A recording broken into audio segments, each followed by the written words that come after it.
नमस्कार दोस्तों, कैसे हैं आप लोग? उम्मीद करते हैं कि स्वस्थ होंगे, मस्त होंगे और अपने पढ़ाई को पूरे मन से कर रहे होंगे। दोस्तों, हाजिर है हम मध्यकालीन भारत से संबंधित दूसरे वीडियो को लेकर के। इससे पहले वाले वीडियो में हमने इस्लाम के उदय से संबंधित महत्वपूर्ण तथ्यों को देखा है। अगर आप पहली बार मेरे चैनल को विजिट कर रहे हैं तो कृपया करके चैनल को सब्सक्राइब कर दें, और अगर आपने इससे पहले वाला वीडियो नहीं देखा है तो मैं उस वीडियो का लिंक इस वीडियो के डिस्क्रिप्शन में डाल दूंगा। आप वहां से जाकर के उस वीडियो को देख सकते हैं। इसके अलावा हमने प्राचीन भारत से संबंधित सभी टॉपिक को कवर कर चुके हैं, तो आप मेरे चैनल के प्लेलिस्ट में जाकर के प्राचीन भारत से संबंधित महत्वपूर्ण तथ्यों को भी देख सकते हैं। तो चलिए दोस्तों, आगे बढ़ते हैं और जानकारी को समझने का प्रयास करते हैं। तो दोस्तों, आज जो हमारा टॉपिक है वो है भारत पर मुस्लिम आक्रमण। दोस्तों, अगर भारत के मध्यकालीन इतिहास को देखें, प्रमुख घटनाओं को अगर देखें, तो भारत पर मुस्लिमों का आक्रमण जो था वो एक अभूतपूर्व घटना था, जिन्होंने पूरे भारत के इतिहास को बदल करके रख दिया। ठीक है दोस्तों, अगर हम भारत पर मुस्लिम आक्रमणों की बात करें तो भारत पर अलग अलग समय में अलग अलग क्षेत्र से संबंधित मुस्लिमों के द्वारा भारत पर आक्रमण किया गया, जिसके कारण उनके क्षेत्रीय पहचान के कारण उसे एक अलग अलग नाम दे दिया गया। जैसे जब अरब क्षेत्र में रहने वाले मुसलमानों के द्वारा भारत पर आक्रमण किया गया तो उसे अरबों द्वारा आक्रमण कहा गया, और तुर्की क्षेत्र के रहने वाले मुस्लिम जो थे, जिनका संबंध तुर्की से था, भले ही बाद में वे साम्राज्य विस्तार करके दूसरे जगह तक उनका साम्राज्य विस्तार हो गया या दूसरे क्षेत्र पर कब्जा हो गया, लेकिन उनका मूल स्थान जो था वो तुर्की का था, तो वैसे लोगों को तुर्क मुसलमान कहा गया। तो अरबों के द्वारा जो भारत पर आक्रमण किया गया था, और उस आक्रमण का जो नेतृत्व किया गया था वो मोहम्मद बिन कासिम के द्वारा किया गया था, जो सफल आक्रमण था। अरबों के द्वारा भारत पर 15 बार आक्रमण किया गया था, इसमें 14 बार वो असफल रहे थे, 15वां बार सफल हुए थे। और जो पहला सफल आक्रमण भारत पर अरबों के द्वारा किया गया था, उसका नेतृत्व जो है वो मोहम्मद बिन कासिम ने किया था। तथा तुर्कों के द्वारा जो है वो अलग अलग समय में अलग अलग शासकों के द्वारा जो है वो भारत पर आक्रमण किया गया था। तो तुर्कों के द्वारा पहला आक्रमण जो किया गया था वो किया गया था महमूद गजनवी के द्वारा, जिसे हम लोग महमूद गजनी भी कहते हैं। महमूद गजनी क्यों कहते हैं, जब महमूद गजनवी के बारे में पढ़ेंगे तो ये बातें भी क्लियर हो जाएगी।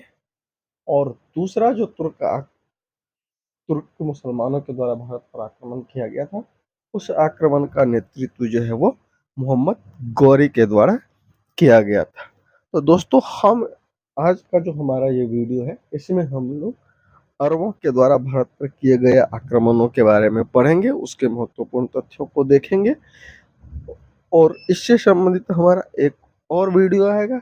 उस वीडियो में हम महमूद गजनवी और मोहम्मद गौरी के बारे में पढ़ेंगे। चलिए दोस्तों, आगे बढ़ते हैं। तो दोस्तों, भारत पर अरबों के आक्रमण के बारे में जो हमें सूचना या जानकारी प्राप्त होती है वो चचनामा एक पुस्तक है, उसके माध्यम से हमें भारत पर अरबों के द्वारा किए गए आक्रमणों के बारे में जानकारी मिलती है। दोस्तों, जैसे कि हमने बताया, देखिए बहुत जगह कई किताबों में भी हमने लिखा हुआ देखा है कि भारत पर प्रथम मुस्लिम आक्रमण जो है मोहम्मद बिन कासिम के द्वारा किया गया था। नहीं, ये तथ्य गलत है। भारत पर जो है पहला मुस्लिम आक्रमण जो है वो 636 ईस्वी में ही किया गया था। ठीक है, और इसके बाद 13 और आक्रमण किया गया जो असफल हुआ, यानी कि कुल 14 आक्रमण जो है वो असफल हुआ। मोहम्मद बिन कासिम के नेतृत्व में जो आक्रमण किया गया था वो 15वां आक्रमण था, जिसमें वो सफल हुआ था। उसमें भी वो पूरे हिंदुस्तान के आंतरिक भागों में नहीं पहुंच पाया था, सिर्फ सिंध और मुल्तान को जीत करके ही रह गया था। ठीक है, तो सर्वप्रथम जो अरबी मुसलमानों ने भारत पर आक्रमण किया था वो 636 ईस्वी में किया था। और ये आक्रमण कब हुआ था? जब मुसलमानों का जो लीडर, जैसे कि हमने इस्लाम के उदय वाले चैप्टर में पढ़ाया है कि मोहम्मद बिन कासिम के हजरत मोहम्मद साहब की मृत्यु हो जाने के बाद जिन लोगों ने इस्लाम को लीड किया यानी नेतृत्व प्रदान किया उसे खलीफा कहा गया। और पहला खलीफा जो था वो कौन था? अबू बकर। और उसके बाद दूसरा खलीफा जो हुआ उसका नाम क्या था? उमर। तीसरा था उस्मान और चौथा था अली। और इसके बाद और सारे कई खलीफा आए हुए, ठीक है। परंतु पहला तो दूसरा खलीफा जो था उमर, ठीक है, सॉरी, हाँ, दूसरा खलीफा जो था उमर, उसके समय में ही भारत पर पहला जो है अरबों के द्वारा पहला मुस्लिम आक्रमण किया गया था। परंतु वो असफल रहा था। उसके बाद और 13 आक्रमण किया गया जो असफल था। पहला सफल आक्रमण जो है वो 712 ईस्वी में मोहम्मद बिन कासिम के नेतृत्व में किया गया था, ठीक है।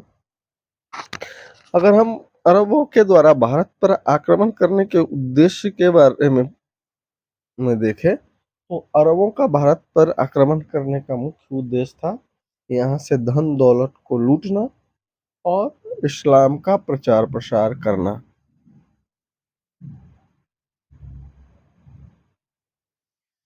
जब मोहम्मद बिन कासिम ने भारत पर पहला आक्रमण किया तो उन्होंने अपना पहला आक्रमण सिंध पर किया। और सिंध पर उस वक्त जो शासक शासन कर रहे थे उनका नाम दाहिर था। दाहिर का संबंध जो वो चाच वंश से था। इसके पिता का नाम था चाच और उन्होंने ही सिंध पर जो है वो अपने राज्य की स्थापना की थी। और उसके चाच की मृत्यु हो जाने के बाद दाहिर जो है वो गद्दी पर बैठता है और इसी के समय में मोहम्मद बिन कासिम के द्वारा सिंध पर आक्रमण किया जाता है, ठीक है। और जिस समय में यह आक्रमण किया गया था यानी 712 ईस्वी में जब हिंदुस्तान पर मोहम्मद बिन कासिम के नेतृत्व में हमला किया गया था तो उस समय में इस्लामिक लीडर जो था जिसको खलीफा कहते हैं उनका नाम था अल वाजिद, ठीक है। सिंध पर आक्रमण करके मोहम्मद बिन कासिम ने दाहिर को युद्ध में हरा दिया, पराजित कर दिया और उसकी हत्या कर दी और सिंध पर कब्जा कर लिया। सिंध पर कब्जा करने के बाद उसने आगे बढ़ करके मुल्तान को भी अपने कब्जे में ले लिया। और मुल्तान पर कब्जा करने के साथ ही अरबों को जो है काफी मात्रा में सोना प्राप्त हुआ मुल्तान से, जिस कारण से वो लोग मुल्तान को स्वर्ण नगरी कहा। मुल्तान को क्या कहा? स्वर्ण नगरी, क्योंकि वहां से काफी अधिक मात्रा में सोना जो है वो अरबों को प्राप्त हुआ था। इसके अलावा भारत में जजिया कर लगाने वाला प्रथम व्यक्ति जो था वो मोहम्मद बिन कासिम ही था। जजिया क्या होता है दोस्तों? जजिया एक प्रकार का टैक्स होता है जो धर्म के पालन करने के लिए दिया जाता था उस समय में, मध्यकालीन समय में या इस्लामिक शासन के दौरान। देखिए, वास्तव में होता क्या था कि जैसे ही इस्लामिक शासकों के द्वारा जैसे ही इस्लाम की स्थापना हुई और इस्लाम बहुत तेजी से फैला तो कई सारे देश में जो है इस्लाम का प्रचार प्रसार हुआ। लेकिन किसी भी एक देश के पूरे की पूरी आबादी को तलवार के दम पर इस्लाम में कन्वर्ट नहीं करवाया जा सकता, या किसी भी धर्म को आप जबरदस्ती किसी से 10 आदमी, 1000 आदमी, लाख आदमी से कबूल करवा सकते, पूरे से का पूरा देश का ही धर्म आप नहीं बदल सकते। तो इसी तरह से जब इस्लामिक शासकों का किसी देश पर कब्जा होता था तो वो दो ऑप्शन रखता था कि देखिए, या तो आप इस्लाम को कबूल कर लीजिए या नहीं।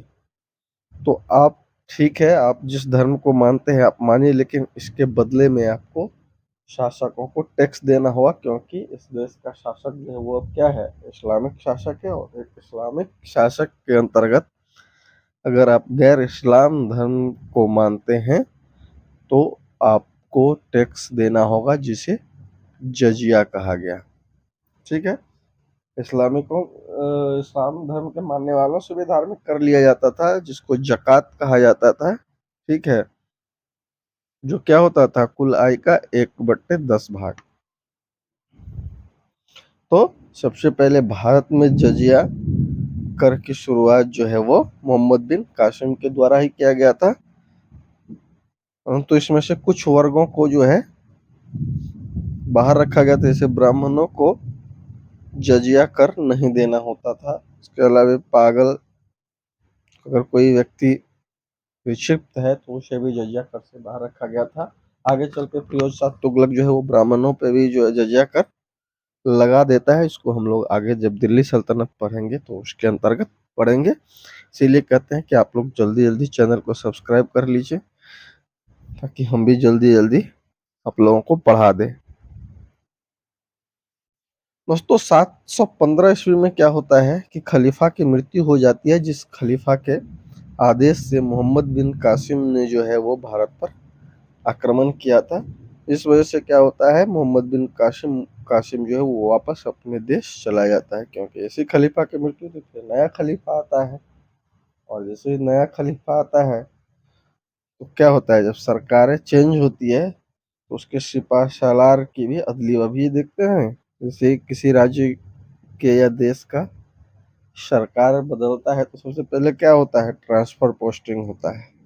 पहले सरकार के समय में जितने भी पदाधिकारी होते हैं उससे बदल करके सरकार जो है सो अपने हिसाब से अपने अनुकूल पदाधिकारियों को नियुक्त करते हैं। ठीक है। तो इसी तरह से प्राचीन थी मध्यकालीन समय में भी होता था, जैसे ही सत्ता बदलती थी तो फिर वह अपने आदमियों को भी अपने हिसाब से नियुक्त करते थे। ठीक है।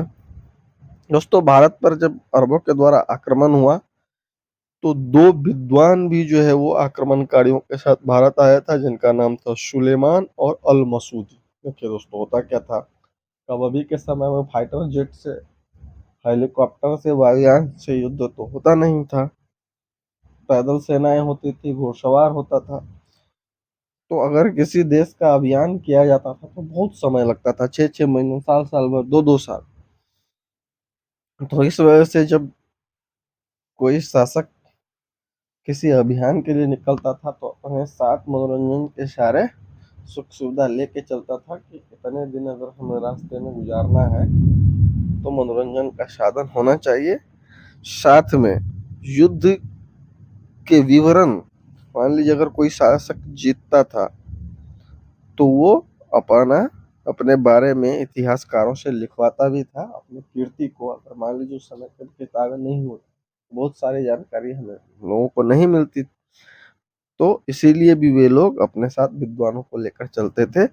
और वो विद्वान क्या होते थे, राजा द्वारा पोषित होते थे। तो वो युद्ध के बारे में थोड़ा सा बढ़ा चढ़ा के भी अपने शासक के प्रशंसा में लिखते थे। ठीक है।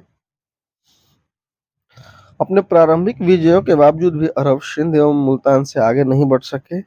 भले ही मोहम्मद बिन कासिम के नेतृत्व में भारत पर हमला किया गया और सिंध तथा मुल्तान पर कब्जा कर लिया गया, लेकिन इससे आगे जो है अरबों के द्वारा अपने साम्राज्य का विस्तार भारत में नहीं कर पाया। यानी कि ये सिर्फ सीमावर्ती राज्यों में ही सीमित हो गया, भारत के आंतरिक भागों में प्रवेश नहीं कर पाया, जिसका मुख्य कारण था कि उस वक्त भारत के आंतरिक भाग में जो शासक लोग थे वो काफी ताकतवर थे, काफी मजबूत थे। राजपूत लोगों का उस वक्त मेनली शासन था और वो उस वक्त काफी मजबूत थे। आगे जाकर के मोहम्मद गौरी के समय आते आते इन लोगों में आपसी फूट हो जाती है और ये शासक कमजोर हो जाते हैं। फिर मोहम्मद गौरी जो है सो भारत में इस्लामिक शासन की स्थापना करता है। तो मोहम्मद गौरी को ही भारत में मुस्लिम शासन का जो है सो प्रमुख संस्थापक माना जाता है। इसे हम लोग आगे पढ़ेंगे, चिंता नहीं करना है। आज के वीडियो में बस इतना ही। वीडियो अगर अच्छा लगा है तो आप लाइक कर दीजिए, चैनल को सब्सक्राइब कर दीजिए, और जिन लोगों ने मेरे चैनल को सब्सक्राइब किया है उनको बहुत बहुत धन्यवाद।